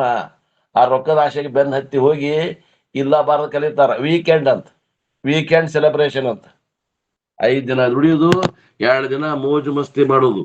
ಇದು ನಮ್ಮ ಜೀವನ ಏನ್ರಿ? ಇದು ಆಧುನಿಕ ಜೀವನ ಏನ? ವೇದ ಹಿಂಗ್ ಮಾಡಂತ ಹೇಳ್ತೈತೇನ? ಇಲ್ಲ. ಹಂಗಾರ ವೇದ ಇಂಥ ಹೊತ್ನಾಗ ಅವ್ರನ್ನ ಹೆಂಗ ತಿದ್ದಬೇಕು ಅನ್ನೋದು ಹೇಳ್ತದ. ಅಲ್ಲಿ ಹೆಂಗ್ ಹೇಳೈತಿ ಹಂಗ ಅಲ್ಲಿ ಹೇಳಿದಂಗಾರ ಮಾಡ್ಬೇಕು. ಒಂದು ವೇಳೆ ಅದು ಹೇಳಿಲ್ಲ ಅಂದ್ರೆ ಇಂತಾವ ಬೇರೆ ಪರಿಸ್ಥಿತಿ ಒಳಗೆ ಏನ್ ಹೇಳೈತಿ ವೇದ, ಅದನ್ನ ಹೆಕ್ಕೆ ತೆಗೆದು ಇವತ್ತಿನ ಸಮಸ್ಯೆಗಳಿಗೆ ಪರಿಹಾರ ಕಂಡ್ಕೋಬೇಕು ಅಂತ ಹೇಳಕತ್ತಾರಪ್ಪ ಅವ್ರು. ಏನಂತಾರೆ? You will come across new situations when you will face confusions. When you refer to the Vedas, you may either find the Vedas have not dealt with a specific situation, or it is impractical to follow Vedas to the latter. Therefore, you must understand the spirit. Spirit is always invisible. Therefore, we need a very subtle intellect, sukshma buddhi, and must be used to extract, to interpret, to present. Therefore, the interpreter should have certain qualification. The Vedas themselves give them in this section. What are the far-sighted teaching? ನೋಡ್ರಿ, ಎಷ್ಟೊಂದು ದೂರದೃಷ್ಟಿಯಿಂದ ಇದು ದೃಷ್ಟಿ ಇಟ್ಕೊಂಡು ವೇದಗಳು ಮಾತಾಡ್ತಾವ ಅನ್ನುವಂಥದ್ದು. ತಾಯಿ ತಂದೆಗೆ ಮಕ್ಕಳ ಬಗ್ಗೆ ಅಷ್ಟು ಕಾಳಜಿ ಇರಂಗಿಲ್ಲ, ಅಷ್ಟು ಕಾಳಜಿ ಅದ ಇದಕ್ಕೆ. ಆದ್ರಿಂದ ಈ ವೇದ ತಂದೆ ತಾಯಿಗಿಂತ ದೊಡ್ಡದು ಅಂತ ನಾವು ಗೌರವಿಸ್ಬೇಕಾದ. ಅಥ ಯದಿ ತೇ ಕರ್ಮ ವಿಚಿಕ್ಷಿತಾ, suppose you have a doubt, ವಿಚಿಕ್ಷಿತ ಅಂತಂದ್ರೆ ಸಂಶಯ, ರಿಗಾರ್ಡಿಂಗ್ ಎ ರಿಲಿಜಿಯಸ್ ಆಕ್ಟಿವಿಟಿ, ಯಾವುದೋ ಒಂದು ಧಾರ್ಮಿಕ ಕರ್ಮದ ಬಗ್ಗೆ ನಮಗೆ ಸಂಶಯ ಐತಿ ಅಂದ್ರೆ ಏನ್ ಮಾಡಬೇಕು? ವೃತ್ತ ವಿಚಿಕ್ಷಾ. ವೃತ್ತ means personal conduct in the society. Hindus all over the world, in India the Vedic back ground still exist. ನೋಡ್ರಿ, ಈ ವೈದಿಕ ಜೀವನ ಅನ್ನುವಂಥದ್ದು ಎಲ್ಲಿ ಇಲ್ಲ ಅಂದ್ರೆ ಭಾರತದಾಗ ಇನ್ನೂ ಜೀವಂತದ. But there will be a doubt in the minds of Hindus living in the other countries. Vrittam, social behavior. If I interpret, I may do it according to my raga dvesha. ನೋಡ್ರಿ, ನಾವು ನಮ್ಮ ರಾಗ ದ್ವೇಷಗಳ ಅನುಗುಣವಾಗಿ ರಾಗ ಇದ್ದ ವಸ್ತುವಿನ ಮ್ಯಾಗ ಪ್ರೀತಿ ಮಾಡೋದು, ದ್ವೇಷ ಇದ್ದ ವಸ್ತುವಿನ ಮ್ಯಾಗ ದ್ವೇಷ ಮಾಡ್ಕೊಂತ ಹೋಗುದಲ್ಲ. ಧರ್ಮ ಏನ್ ಹೇಳ್ತದ ಅದನ್ನ ಮಾಡ್ಬೇಕು, ಧರ್ಮ ಏನ್ ಮಾಡಬಾರ್ದು ಅಂತ ಹೇಳ್ತದ ಅದನ್ನ ಬಿಡಬೇಕು. ಈ ರೀತಿಯಿಂದ ವೇದ ಹೇಳ್ತದ ಏನಂತ? ಏ ತತ್ರ ಬ್ರಾಹ್ಮಣ, ಯು ಗೋ ಟು ಗುರು ಬ್ರಾಹ್ಮಣ, ಗುಣ ಬ್ರಾಹ್ಮಣ ಅದ ಹೇಳ್ತಾರ ನೋಡ್ರಿ. ಗುಣ ಬ್ರಾಹ್ಮಣರ ಹತ್ರ ಹೋಗ್ರಿ. ಇವು ಯಾವ ಸತ್ವಗುಣ, ಅವರು ಸತ್ವಗುಣಿಗಳಾಗಿರ್ತಾರ, ಅವರು ನಿಸ್ವಾರ್ಥಿಗಳಾಗಿರ್ತಾರ. ಅಂತವ್ರ ಹತ್ರ ಹೋಗಿ ಕೇಳಿ ಪರಿಹಾರ ತಿಳ್ಕೊಳ್ರಿ. They have the following qualifications. ಅವ್ರ ಹತ್ರ ಹೆಂಗಿರ್ತಾರಂದ್ರ, ಆ ಬ್ರಾಹ್ಮಣ ಗುಣ ಬ್ರಾಹ್ಮಣದ ಹೆಂಗಿರ್ತಾರಂದ್ರ ಸಂದರ್ಶಿನಃ ಅಂತ ಹೇಳ್ತಾರೆ. They have a capacity to interpret the scriptures. ಶಾಸ್ತ್ರಗಳ ಹೇಳಿದಂತಹ ಮಾತುಗಳಿಂದ ಆ ರಹಸ್ಯಗಳನ್ನ ಹೆಕ್ಕೆ ತೆಗೆದು ಪರಿಹಾರವನ್ನ ಹೇಳುವಂತ ಸಾಮರ್ಥ್ಯ ಇರ್ತದ ಅವ್ರಿಗೆ. ಅಂತವ್ರಿಗೆ ಗುಣ ಬ್ರಾಹ್ಮಣರ ಹತ್ರ ಹೋಗಿ ಕೇಳ್ರಿ ಅಂತಾರು. ಹೂ ಯಾವ ಸತ್ವಗುಣ and are selfless in nature. ಅವರು ನಿಸ್ವಾರ್ಥಿಗಳಿರ್ತಾರ, ಅಂತವ್ರಿಗೆ ಹೋಗಿ ಕೇಳ್ಬೇಕು. They have the following qualifications. ಅವರಲ್ಲಿ ಈ ಕೆಳಗಿನ ಗುಣಗಳು ಇರ್ತಾವ. ಯಾವುವು ಅಂತಂದ್ರೆ ಸಂಭರ್ಷಿನಃ. ಸಂಭರ್ಷಿನ ಅಂದ್ರೆ ಏನು? ಆ ವೇದಗಳ ಅರ್ಥ ಹಿಂಗ ಮಾಡ್ಬೇಕು ಅಂತ ಅವರು ಕೂಲಂಕುಷವಾಗಿ ವಿಚಾರ ಮಾಡಿ ಒಂದು ನಿರ್ಣಯ ಮಾಡಿರ್ತಾರ. ಅವ್ರಿಗೆ ಭೇಟಿ ಆಗ್ಬೇಕಂತ. They are experts in the rules of interpretation. ಈ ಶಾಸ್ತ್ರ ಹಿಂಗ್ ಹೇಳೈತಂದ್ರೆ ಇದಕ್ಕೆ ಅರ್ಥ ಹಿಂಗ ಇರ್ಬೇಕು ಅಂತ ನಿರ್ಣಯಾತ್ಮಕವಾಗಿ ಹೇಳ್ತಾರ. ಅದಕ್ಕೆ ಏನಂತಾರ? ಮೀಮಾಂಸಾ ಶಾಸ್ತ್ರ. ಅಂದ್ರೆ ತಾತ್ಪರ್ಯ ನಿರ್ಣಯ ಮಾಡೋರಿಗೆ ಮೀಮಾಂಸಾ ಅಂತಾರ. Once the interpretation is done, we must accept it. ಅಂತ ಒಂದು ಅರ್ಥವನ್ನ ಅವರು ಹೇಳ್ಕೊಟ್ರು ಅಂದ್ರೆ ಅದನ್ನ ಒಪ್ಕೊಂಡು ನಾವು ಆಚರಿಸ್ಬೇಕಾಗ್ತದೆ. Otherwise we need to appoint the interpreter of the interpreters. ಮತ್ತ ನಾವು ಇದರ ರಹಸ್ಯವನ್ನ ಬಿಚ್ಚಿ ಹೇಳೋರು ಯಾರದಾರ ಅವ್ರ ಕಡೆ ಅವ್ರನ್ನ ಹುಡುಕ್ಬೇಕಾಗ್ತದೆ. The whole exercise will be meaningless. ಇಷ್ಟು ಆಳವಾಗಿ ಹೋಗುವುದು ಏನು ಅರ್ಥ ಇಲ್ಲ. The ultimate authority should not be questioned. Veda ಅನ್ನುವಂಥದ್ದು ಏನು ಅಲ್ಟಿಮೇಟ್ ಅಥಾರಿಟಿ ಐತಿ, ಆ ಪ್ರಮಾಣ ಅಂತ ಏನ್ ನಾವು ಅದಕ್ಕೆ ಗೌರವಿಸ್ತೇವಿ, ಅದನ್ನ ಪ್ರಶ್ನೆ ಮಾಡಕ್ ಹೋಗ್ಬಾರ್ದು ಅಂತಾರ. ಏನ್ರಿ? ಅದನ್ನ ಪ್ರಶ್ನೆ ಮಾಡಕ್ ಹೋಗಿ ಎಷ್ಟೋ ಒಂದು ಮತವಾದಿಗಳು ಹಾದಿ ತಪ್ಪ್ಯಾರ. ಏನ್ರಿ? ಅದನ್ನ ಪ್ರಶ್ನೆ ಮಾಡಕ್ ಹೋಗಿ ಮತ್ತ ಅನೇಕ ಮತವಾದಿಗಳು, ನಾಸ್ತಿಕ ಮತವಾದಿಗಳು ದಾರಿ ತಪ್ಪ್ಯಾರ. 6 ಮಂದಿ ಅದಾರ. ಜೈನ, ಚಾರ್ವಾಕ, ಜೈನ ಮತ್ತು 4 ಮಂದಿ ಬೌದ್ಧರು. ಎಂತ ಬುದ್ಧಿವಂತರಂದ್ರು ಕೂಡ ವೇದ ಪ್ರಮಾಣ ಅಂತ ಒಪ್ಪದನೆ ತಮ್ಮ ಬುದ್ಧಿಗೆ ತಿಳಿದಿದ್ದ ಖರೆ ಅಂತ ಮಾಡಕ್ ಹೋಗಿ ಮತವನ್ನ ಸ್ಥಾಪಿಸಿ ಅವರು ಮೋಕ್ಷದಿಂದ ವಂಚಿತರಾಗ್ಯಾರ. ತಗೊಂಡು ಏನ್ ಮಾಡೋದು ಅವ್ರನ್ನ? If the supreme court is questioned and disobeyed, one will be cited for the contempt of the court. ನೋಡ್ರಿ, ಸುಪ್ರೀಂ ಕೋರ್ಟಿನ ಆಜ್ಞೆನ ನೀವು ಪಾಲಿಸ್ಲಿಲ್ಲ, ನೀವು ಒಪ್ಕೊಳ್ಳಿಲ್ಲ ಅಂತಂದ್ರೆ ಏನಾಗ್ತದ? One will be cited to the contempt of the court. ಕೋರ್ಟಿನ ಮಾತು ಕೇಳದೆ ಇದ್ದಾವ ಅಂದಂಗ ಆಗ್ತದ. In the Vedic society, the person who question the verdict is called ನಾಸ್ತಿಕ. ವೇದ ಏನ್ ಹೇಳ್ತದ ಅದನ್ನ ಏನು ಸುಪ್ರೀಂ ಕೋರ್ಟ್ ಹೇಳ್ದಂಗ ಅದನ್ನ ನಾನ್ ನಂಬುದಿಲ್ಲ ಅಂದ್ರೆ ಅವಾಗ ಏನ್ ಹೇಳ್ಬೇಕ? ನಾಸ್ತಿಕ ಅಂತ ತಿಳ್ಕೊಂಡು ಅವನ ಏನ್ ಮಾಡ್ಯಾರ? ಸುಪ್ರೀಂ ಕೋರ್ಟ್ ಏನ್ ಮಾಡೈತಿ? ಅದು ಕಂಟೆಂಪ್ಟ್ ಆಫ್ ದ ಕೋರ್ಟ್ ಅಂತಾರ. ನಿರ್ಣಯ ಮಾಡಿಬಿಡ್ತದೆ ನಾಸ್ತಿಕ, ಅವ ಏನು ಉಪಯೋಗ ಇಲ್ಲ. Who is in contempt of the Vaidik court? ಇವ ನಾಸ್ತಿಕ ಏನದಾನ? ಇವ ನಾಸ್ತಿಕ ಏನಲ್ಲ, ಕಂಟೆಂಪ್ಟ್ ಆಫ್ ದ ಕೋರ್ಟ್. ಇವ ಯಾವ ಕೋರ್ಟು? ವೇದ ಅನ್ನುವಂತ ಕೋರ್ಟ್.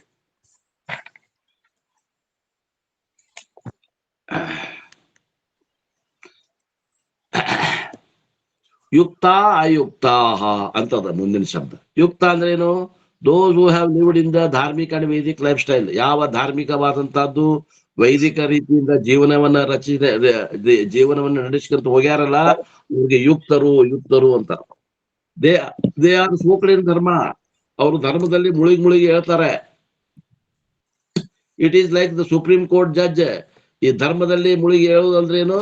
ಸುಪ್ರೀಂ ಕೋರ್ಟಿನ ಜಡ್ಜಿನ ನಿರ್ಣಯ ಆದಂಗ. Who has gone through so many layers of position in the justice system that we have trust in his judgement. ನೋಡ್ರಿ, ಸುಪ್ರೀಂ ಕೋರ್ಟಿಗೆ ಬಂದ್ ಜಜ್ಮೆಂಟ್ ಆಗೈತಂದ್ರ ಕೆಳಗಿನ ಎಲ್ಲಾ ಕೋರ್ಟ್ನಾಗನು ಆಗಿದ್ದ ಜಜ್ಮೆಂಟ್ ಅನ್ನ ಹಿಡ್ಕೊಂಡು ಅವ ನಿರ್ಣಯ ಮಾಡಿರ್ತಾನ. ಆದ್ರಿಂದ ಅದು ಉತ್ತಮವಾದಂತ ತೀರ್ಪು ಅಂತ ತಿಳ್ಕೊಬೇಕು. ವೇದ ಕೊಟ್ಟಂತ ತೀರ್ಪು ಅಂತಿಮ ತೀರ್ಪು.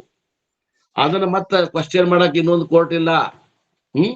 ಅದಕ್ಕ ಯುಕ್ತ ಅಯುಕ್ತ, ದೋಸ್ ಹೂ ಆರ್ ಇಂಪಾರ್ಷಿಯಲ್. ಅಂದ್ರೆ ಅವ್ರಿಗೆ ಯಾರ ಮ್ಯಾಗನು ಕೂಡ ನಮ್ಮವರು ನಿಮ್ಮವರು ಅನ್ನುವಂತ ಭೇದ ಭಾವ ಇಲ್ಲ. ಎಲ್ಲರೂ ನಮ್ಮವರು ಅನ್ನುವಂತ ಭಾವದ. They do not have political or selfish leanings. ಅವ್ರಿಗೆ ರಾಜಕೀಯವಾದಂತಾಗಲಿ ಸ್ವಾರ್ಥವಾದಂತಹ ವಂಶಾವಳಿ ಪರಂಪರೆ ಇರುವುದಿಲ್ಲ. They are incorruptible. ಅವರು ಯಾವುದು ಲಂಚಕೋರರಲ್ಲ. What will happen to the nation if the supreme court judge is a corrupt? Supreme ಕೋರ್ಟಿನ ಜಡ್ಜ್ನ ಲಂಚಕೋರ ಆದ್ರೆ ಆ ದೇಶದ ಹಣೆ ಬರ ಏನಾಗ್ತದೆ ವಿಚಾರ ಮಾಡ್ರಿ ಅಂತಾರ. ಅಲುಕ್ಷ ಅಂದ್ರೆ ಏನು? those who are considerate, who have compassion, who have empathy. ಯಾರಿಗೆ ಸಹನ ಶಕ್ತಿ ಅದ, ಯಾರಿಗೆ ದಯಾಳುತನ ಅದ, ಯಾರಿಗೆ ವಿಚಾರ ಮಾಡೋ ಶಕ್ತಿ ಅದ, ಅವ್ರಿಗೆ ಏನಂತಾರ? ಅಲುಕ್ಷ. The mind should have expanded to consider the benefit of the vast society. ಬಹಳ ಜನರಿಗೆ ಲಾಭ ಆಗುವಂತದ್ದು ಕೆಲಸ ಕಾರ್ಯಗಳನ್ನ ಸರ್ಕಾರ ಮಾಡಬೇಕಾಗ್ತದ, ಸಮಾಜ ಮಾಡಬೇಕಾಗ್ತದ. ಕೆಲವು ಮಂದಿ ಲಾಭ ಆಗುವಂತ ಘಟನೆಗಳನ್ನ ಬಿಡಬೇಕಾಗ್ತದ, ಬಹಳ ಮಂದಿಗೆ ಲಾಭ ಆಗುವಂತ ಕೆಲಸ ಕಾರ್ಯಗಳನ್ನ ಹಮ್ಕೋಬೇಕಾಗ್ತದೆ. ಸರ್ವಭೂತ್ ಹಿತೇ ರತಃ, ಎಲ್ಲ ಜನರಿಗೆ ಬಹಳ ಜನರಿಗೆ ಹಿತ ಆಗುವಂತ ಕಾರ್ಯಕ್ರಮಗಳನ್ನ ಮಾಡಬೇಕು. ಅಲುಕ್ಷ ಮೀನ್ಸ್ ಅರುಕ್ಷ, ಅರುಕ್ಷ ವಿಚ್ ಮೀನ್ಸ್ ನಾನ್ ಕ್ರೂಯಲ್. ಅಂದ್ರೆ ಏನು? ಅಲುಕ್ಷ ಅಂದ್ರೆ ಅರುಕ್ಷ, ಅರುಕ್ಷ ಅಂತಂದ್ರೆ ಏನು ಅರ್ಥ? ನಾನ್ ಕ್ರೂಯಲ್ ಅಂದ್ರೆ ಅಹಿಂಸಾತ್ಮಕವಾದಂತ ನಡೆ ಇರಬೇಕು. ಧರ್ಮ ಕಾಮಾಹ, ದೇ ಶುಡ್ ನಾಟ್ ಬಿ ಅರ್ಥಕಾಮ ಆರ್ ಕಾಮ. ಅರ್ಥಕಾಮ ಬೆನ್ ಹತ್ತಬಾರ್ದು, ಧರ್ಮಕ್ಕೆ ಬೆನ್ ಹತ್ತದಿರ್ಬೇಕು. ಅರ್ಥಕಾಮಗಳು ತಾವೇ ಬೆನ್ ಹತ್ಬೇಕು, ನಾವು ಅವಕ್ಕೆ ಬೆನ್ ಹತ್ತಬಾರ್ದು. ಧರ್ಮವನ್ನ ಬೆನ್ ಹತ್ರಿ ನೀವು, ಅರ್ಥಕಾಮಗಳು ತಾವೇ ಬೆನ್ ಹತ್ತಾವ ಅಂತ. They do not seek position, ಅವರು ಆ ಒಂದು ಅಧಿಕಾರ ಬೇಕಂತ ಬೆನ್ ಹತ್ತುದಿಲ್ಲ. They do not seek positions, ಅವರು ಆಸ್ತಿ ಸಂಪತ್ತು ಬೇಕು ಅಂತ ಬೆನ್ ಹತ್ತುದಿಲ್ಲ. They do not seek power, power ಅಂದ್ರೆ ಅಧಿಕಾರ ಬೇಕು ಅಂತ ಬೆನ್ ಹತ್ತುದಿಲ್ಲ, ಅಧಿಕಾರ ಅವ್ರನ್ನ ಬೆನ್ ಹತ್ಬೇಕು ಅಂತಾರ.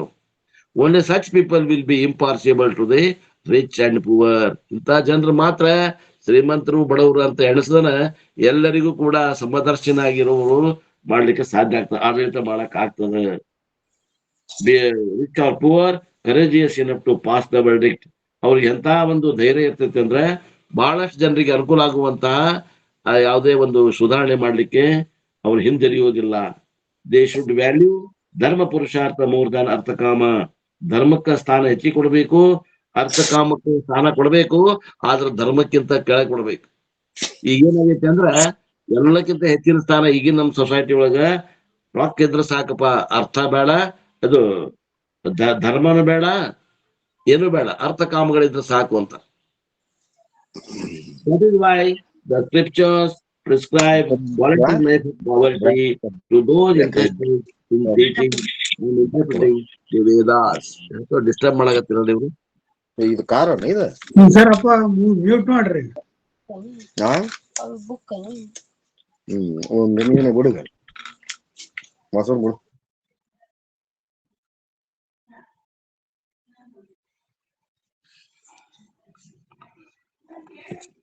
ಯಾಕೆ ಮಾತಾಡ್ತಿರೋ ಗೊತ್ತಾಗಲ್ಲ, ಮಾತಾಡಿದ್ರೆ ಮ್ಯೂಟ್ ಮಾಡ್ಕೊಂಡು ಮಾತಾಡಲ್ಲ, ನಿಮ್ಗೆ ಯಾರು ಬೇಡ ಅಂತ. That is why the scripture prescribe voluntary life of poverty to those interested in teaching and interpreting Vedas. Swami Dayanand Swamiji said that traditional Brahmanas nothing to lose except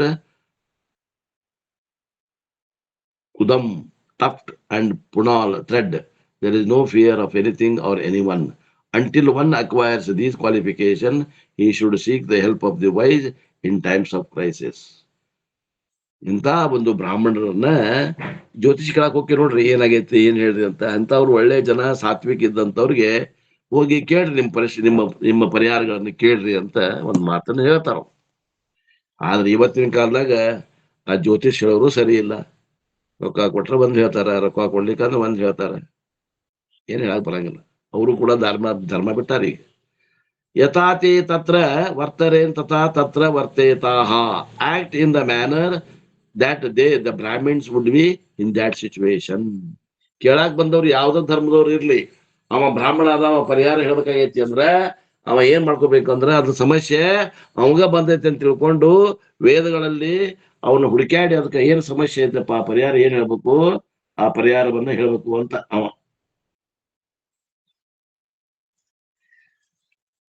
ಈ ಇವತ್ತಿನ ಆಧುನಿಕ ಸಮಸ್ಯೆಗೆ ವೇದದಲ್ಲಿ ಏನು ಪರಿಹಾರ ಅದ ಅನ್ನುವಂಥದ್ದು ಕಂಡು ಹಿಡಿದು ಹೇಳ್ಬೇಕವ. You can trust their discretion even if their action compromises the Vedic injunction. You can also compromise the Vedas if they give you permission, only if they do. There is a story about Shankaracharya that illustrates this point. ಈ ಒಂದು ಮಾತನ್ನ ಎತ್ತಿ ಹಿಡಿಲಿಕ್ಕೆ ಶಂಕರಾಚಾರ್ಯ ಜೀವನದಲ್ಲಿ ಆದಂತ ಒಂದು ಘಟನೆಯನ್ನ ಹೇಳ್ತಾರೆ. Once a devotee offered liquor to Shankaracharya. ಒಬ್ಬವ ಭಕ್ತ ಶಂಕರಾಚಾರ್ಯರಿಗೆ ಒಂದು ಶರೇದ್ ಬಾಟ್ಲಿ ಲಿಕ್ಕರ್ ಕೊಟ್ಟನಂತ. And he drank it. ಶಂಕರಾಚಾರ್ಯರು ಕುಡಿದ್ರಂತ. According to the shastras, drinking is ಪಾಪಂ. ಶಾಸ್ತ್ರ ಪ್ರಕಾರ ಈ ಶರೇ ಕುಡಿಯೋದು ಪಾಪದ. ಈಗ ಅವ ಕುಡಿಸ್ಬಿಟ್ಟ. Confused by this, the disciple looked at each other. but said nothing. Shankaracharya, however, noticed it. He moved forward and reached a shop of a blacksmith. ಒಬ್ಬ ಅಕ್ಕಸಾಲಿ ಮನೆಗೆ ಹೋಗಿ ಭೇಟಿ ಆಗ್ತಾರೆ ಇವ್ರು. ಯಾರು? ಶಂಕರಾಚಾರ್ಯರ ಮುಂದೆ. Who was heating the metal in the pan of heat. ಅವ ಒಂದು ಪ್ಯಾನ್ ಒಳಗ ಆ ಬಂಗಾರವನ್ನ ಅವ ಬೆಂಕಿ ಹಚ್ಚಿ ಸುಡಾಗತ್ತಿದ್ದ. Shankaracharya drank that molten metal also. ಮುಂದೆ ಹೋಗಿ ಶಂಕರಾಚಾರ್ಯರು ಆ ಕರಗಿದ ಆ ಮೆಟಲ್ ಇತ್ತಲ್ಲ, ಬೆಂಕಿ ಒಳಗೆ ಕರಗಿದ್ದ ದ್ರವ, ಆ ಮೆಟಲ್ ಅದನ್ನು ಕುಡಿದು ಬಿಟ್ರಂತ. If the disciples thought they could drink alcohol because Shankaracharya did, they should also drink the mortal metal ಅಂದ್ರಂತ. ಶಂಕರಾಚಾರ್ಯರ ನೀವ ಕುಡಿದಿರಿ ಶರೇನ, ಮತ್ತು ನಾವು ಕುಡಿತೇವಿ ಅಂತ ಯಾರಾದ್ರೂ ಅವ್ರ ಶಿಷ್ಯರು ಕೇಳಿದ್ರ, ಶಂಕರಾಚಾರ್ಯ ಶರೇ ಕುಡಿದ್ರು, ಮುಂದೆ ಹೋಗಿ ಆ ಕರಗಿದ ಬಂಗಾರದ ರಸ ಕುಡಿದ್ರು, ನೀವು ಕುಡಿತೀರೇನು? ನೋಡ್ರಿ, ಅವ್ರು ಅದು ಮಾಡ್ಯಾರ ಇದು ಮಾಡ್ಯಾರ, ನೀವು ಅದು ಮಾಡ್ಯಾರ ನೀವು ಇದು ಮಾಡ್ತೀರೇನೋ? He indirectly hinted that he had reached the stage where nothing would affect him. Until that time, you must follow the Vedas. ನೋಡ್ರಿ, ಶಂಕರಾಚಾರ್ಯರು ಏನ್ ಮಾಡಿದ್ರು ದಕ್ಕಿಸಿಕೊಂಡ್ರು. ಹಂಗ ದಕ್ಕಿಸಿಕೊಳ್ಳೋ ಸಾಮರ್ಥ್ಯ ನಿಮಗೆ ಈತ ಇದ್ರೆ ನೀವು ಶರೆ ಕುಡಿರಿ, ಬೇಡ ಅನ್ನಂಗಿಲ್ಲ ಅಂದ್ರ ಈ ಕಥೆಯನ್ನು ಹೇಳ್ತಾರೆ. The Mimamsa Sutra itself says that some great people violate dharma. ಮೀಮಾಂಸಾ ಶಾಸ್ತ್ರ ಹೇಳ್ತದೆ, ದೊಡ್ಡ ದೊಡ್ಡ ಮಂದಿ ಒಂದೊಂದ್ಸಲ ಧರ್ಮ ವಿರುದ್ಧ ಆಚರಣೆ ಮಾಡ್ಯಾರಲ್ಲ ಅಂತ ತಿಳ್ಕೊಂಡು ದೋಷಗಳನ್ನು ಎತ್ತಬಹುದು ಏನ್ರಿ. But they also show that they are super human through there acts. ಅವರು ಮನುಷ್ಯರಲ್ಲಿದ್ದಂತಹ ಸಾಮಾನ್ಯ ಸ್ಥಿತಿಗತಿಗಳನ್ನ ಮೆಟ್ಟಿ ನಿಂತಿದ್ರು ಅನ್ನುವಂತಹದ್ದು ಕೆಲವೊಂದು ಸನ್ನಿವೇಶದಿಂದ ತಿಳಿದು ಬರ್ತದ. ಸಾಹಸ ಚ ಮಹಾತ್ಮಂ, drink molten metal first before you drink alcohol. ಅದಕ್ಕಂತಾರ ಅವರು, ಆ ಕರಗಿದ ದ್ರವ್ಯದ ರಸವನ್ನ ಮೊದಲು ಕುಡಿ, ಆಮ್ಯಾಗ ಶರೆ ಕುಡಿ, ನಿನಗೆ ನಾವು ಏನು ದೋಷ ಬರೋದಿಲ್ಲ ಅಂತ. Krishna violated the shastras but he also lifted the Govardhana mountain. Krishna ಅವನ ಜೀವನದ ನೋಡಿದ್ರೆ ಅನೇಕ ಕಡೆ ಶಾಸ್ತ್ರಗಳನ್ನ ಉಲ್ಲಂಘನೆ ಮಾಡಿದ. ಆದ್ರೆ ಅವ ಒಂದು ಮುಗುಲ್ ಬೆಟ್ಟನಾಗ, ಒಂದು ತೋರ್ ಬೆಳ್ಳನಾಗ ಆ ಗೋವರ್ಧನ ಗಿರಿಯನ್ನು ಎತ್ತಾನ. ನೀನು ಎತ್ತಿ ತೋರಿಸು, ನೀನು ಕಿರ್ಬೇಳಿನಾಗ ನೀನು ತೋರ್ಬೇಳಿ ಮ್ಯಾಗ ಒಂದು ಪರ್ವತವನ್ನ ಎತ್ತಿ ತೋರಿಸು, ಆಮ್ಯಾಗ ನೀನು ವೇದಗಳನ್ನ ಬೇಕಾರ ನೀನು ಹೆಂಗ್ ತಿಳಿತ ಹಂಗ ಅರ್ಥ ಮಾಡು, ನೀನು ಬ್ಯಾಡ ಅಂತಾರ. Most of us cannot even lift our own suitcase. ಅಲ್ರಿ, ಪರ್ವತ ಎತ್ತೋದು ದೂರ, ನೀವು ಒಂದು ಸೂಟ್ ಕೇಸ್ ಎತ್ತರಿ ಒಂದು ಬಳ್ಳಾಗ ನೋಡೋಣ ಅಂತಾರ. So long as you ordinary do not violate Vedic injunctions. ಅಲ್ಲಿ ಮಠ ನೀವು ಸಾಮಾನ್ಯ ಜನರಾಗಿದ್ದೀರಿ, ಅಲ್ಲಿ ಮಠ ವೇದದ ಮಾತುಗಳನ್ನ ಉಲ್ಲಂಘನೆ ಮಾಡಬಾರದು. We often hear the complaint from Hindus themselves that Hinduism is the most confusing religion in the world.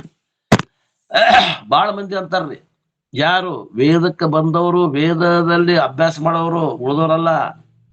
ಏನಂತಂದ್ರೆ ಹಿಂದೂ ಧರ್ಮದಲ್ಲಿ ಬಹಳಷ್ಟು ಆಚರಣೆಗಳು ಹೆಂಗದಾವಂದ್ರೆ ಒಂದಕ್ಕೊಂದು ಸಂಬಂಧ ಇಲ್ಲ, ಸಾಟಿ ಇಲ್ಲ ಅಂತ ಆಚರಣೆಗಳದಾವ ಅಂತ ಟೀಕಾ ಮಾಡ್ತಾರೆ ಹಿಂದೂ ಧರ್ಮವನ್ನು.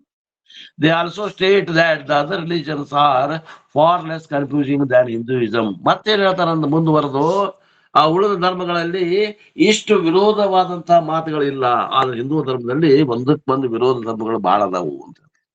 On enquiry we find that there is some truth in it. ವಿಚಾರ ಮಾಡಿದ್ರೆ ಅದು ನಮಗೂ ಹೌದು ಅನ್ಸೈತಿ ಅಂತಾರ ಅಪ್ಪ ಅವರು. There are several reasons for that. ಅದಕ್ಕೆ ಅನೇಕ ಕಾರಣಗಳದಾವೆ. However, the reason presented to show Hinduism as an inferior also make it superior. That is the reason for Dushasanam. And really, Bhushanam. It is important that we analyze these so-called weaknesses and understand how they make Hinduism great. ಇಷ್ಟೆಲ್ಲ ಇವ್ರನ್ನ ಹೇಳಿದ್ರು ಕೂಡ ಆ ಹಿಂದೂ ಧರ್ಮದಲ್ಲಿ ಒಂದು ದೊಡ್ಡ ಸ್ಥಾನ ಅದ, ಅದನ್ನು ಗುರುತಿಸ್ರಿ ಅಂತಾರ. ವೈಪರೀತ್ಯಗಳು ಅದಾವ, ಆ ವೈಪರೀತ್ಯಗಳ ಮಧ್ಯದಲ್ಲಿ ಅನೇಕ ಶ್ರೇಷ್ಠ ತತ್ವಗಳು ಅದಾವ, ಅವನು ಗುರುತಿಸ್ರಿ. The scriptures are too voluminous compared to other religions. ನಮ್ಮ ಹಿಂದೂ ಸಂಸ್ಕೃತಿಯ ಧರ್ಮ ಗ್ರಂಥಗಳು ಬೇರೆ ಧರ್ಮ ಗ್ರಂಥಗಳಿಗಿಂತ ಬಹಳ ದೊಡ್ಡ ಅದಾವ, ಬಹಳ ದಪ್ಪ ಅದಾವ, ಬಹಳ ಅನೇಕ ಪೇಜ್ಗಳಿಂದ ಕೂಡ್ಯದ. Even if you study them 24 hours a day. ನೀವು ನಮ್ಮ ವೇದ ಗ್ರಂಥಗಳನ್ನ ಅಭ್ಯಾಸ ಮಾಡಿದ್ರೆ ದಿವ್ಸಕ್ಕೆ 24 ತಾಸು ಮಾಡಿದ್ರೆ ಹಂಗ ಒಂದು ವರ್ಷದಾಗ 365 ದಿನಾನು ಮಾಡಿದ್ರ ಹಂಗ ನಿಮ್ ಜೀವನ ಪರ್ಯಂತರ ಮಾಡಿದ್ರ you will not scratch the surface. ಬರೇ ಮ್ಯಾಗಿಂದ ಆ ವೇದಗಳ ರಾಶಿ ಮ್ಯಾಗಿನ ಧೂಳ ಹೊಡ್ಯಾಕ್ ಆಗೋದಿಲ್ಲ. ನಮ್ಮ ಆಯುಷ್ಯ ಅಷ್ಟು ಆಯುಷ್ಯ ಕಮ್ಮಿ ಅದ, ಅಷ್ಟು ರಾಶಿ ಅದ, ವೇದ ರಾಶಿ ಅಷ್ಟದ. What you learned is equivalent to the fist full of dirt, while what is yet to be learned in the size of the earth. ನಾವೇನ್ ಗಳಿಸೀವಿ ಜೀವನ ಪರ್ಯಂತ ದಿನದ 24 ತಾಸು ವರ್ಷದ 365 ದಿನ ಅಭ್ಯಾಸ ಮಾಡಿದ್ರು ಕೂಡ, ನಮ್ಮ ಜೀವನ ಪರ್ಯಂತ ಮಾಡಿದ್ರು ಕೂಡ ನಾವ್ ಏನ್ ಮಾಡಿದ್ವಿ ಅಂದ್ರೆ ಆ ಪುಸ್ತಕದ ಮ್ಯಾಗಿನ ಧೂಳ ಅಷ್ಟ ಜಾಡಿಸ್ದಂಗ ಆಗ್ತೈತೆ ಹೊರತು ಆ ಪುಸ್ತಕದೊಳಗೆ ಏನ್ ಬರ್ದಾರ ಅನ್ನೋದು ತಿಳ್ಕೊಳಕ್ ನಮ್ಗೆ ಆ ವಿಷಯ ಸಾಲೋದಿಲ್ಲ, ಕಮ್ಮಿ ಬೀಳ್ತದೆ. The Veda present a story of Bharadwaja, Rishi, who continuously studies the Vedas for 100 years. ಹಿಂಗೊಬ್ಬ ಋಷಿ ಭರದ್ವಾಜ ಅನ್ನುವಂತ ಋಷಿ ತನ್ನ ಜೀವನದ 100 ವರ್ಷದ ಅವಧಿಯನ್ನ ಅವ ವೇದಗಳನ್ನ ಅಭ್ಯಾಸ ಮಾಡಾಕ ಮುಡುಪಿಟ್ಟ ಒಂದು ಸ್ಟೋರಿ ಹೇಳ್ತಾರ. ಆ ಸ್ಟೋರಿ ಏನದ ಅನ್ನುವುದನ್ನ ನಾಳೆಗೆ ನೋಡೋಣ ಅನ್ನುವಲ್ಲಿಗೆ ಇವತ್ತಿನ ಈ ವಾಗ್ರೂಪ ಸೇವೆಯನ್ನ ಆ ಗುರುಪಾದಕ್ಕೆ ಸಲ್ಲಿಸಿ ನನ್ನ ವಾಣಿಗೆ ವಿರಾಮ. ಓಂ